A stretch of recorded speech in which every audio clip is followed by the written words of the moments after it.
Friends, ఇప్పుడే అందిన వార్త. బీఆర్ఎస్ సిట్టింగ్ అగ్రనేత కిడ్నాప్, తీవ్ర కోపంలో హరీష్ రావు అంటూ వార్తలు అయితే వినిపిస్తున్నాయి.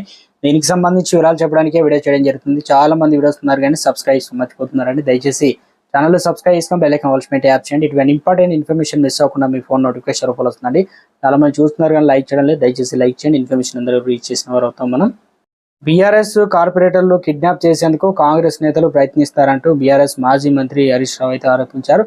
ఈ విషయాన్ని ఎక్స్ అనగా ట్విట్టర్ ద్వారా రాష్ట్ర డీజీపీ రాచకొండ కమిషనరేట్ అనగా సిపిఏలు దృష్టికి అయితే తీసుకెళ్లారు. పీర్జాదిగూడ మున్సిపల్ కార్పొరేషన్లో ఎలాగైనా సరే అవిశ్వాస తీర్మానం నెగ్గాలని కాంగ్రెస్ నాయకులు బీఆర్ఎస్ కు మేయర్ జక్కా వెంకటరెడ్డి కార్పొరేటర్లు కిడ్నాప్ చేయడాన్ని ప్రయత్నించారని, అయితే ఔటర్ రింగ్ రోడ్ పై 20 కార్లతో వారిని వెంబడిస్తూ భయభ్రాంతులు గురి చేస్తున్నారు. బీఆర్ఎస్ కార్పొరేటర్లపై జరుగుతున్న ఈ దాడిని బీఆర్ఎస్ పార్టీ తరఫున తీవ్రంగా ఖండిస్తున్నాం. డీజీజీ కావచ్చు, రాచకొండ కమిషనర్ వెంటనే బీఆర్ఎస్ కార్పొరేటర్లకు భద్రత కల్పించాలని, ప్రజాస్వామిక బద్దంగా ఎన్నికైన ప్రజాప్రతినిధులు ఇలా దాడులకు పాల్పడడం గర్హనీయమని, ఇలాంటి దాడులకు పాల్పడితే చూస్తూ ఊరుకోమని హరీష్ రావు అయితే ట్వీట్ చేశారు.